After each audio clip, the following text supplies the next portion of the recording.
come può essere che io, che sono io, non c'è, non sarai più?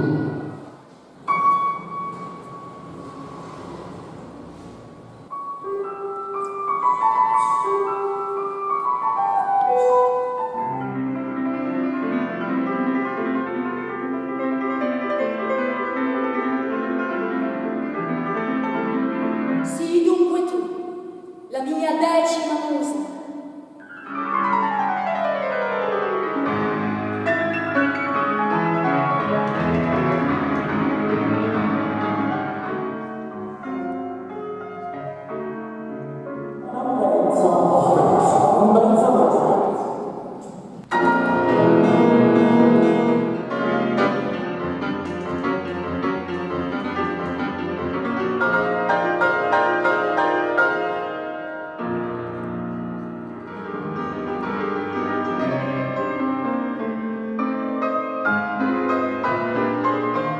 E che ti supplica possa egli creare dei versi immortali che durino per sempre.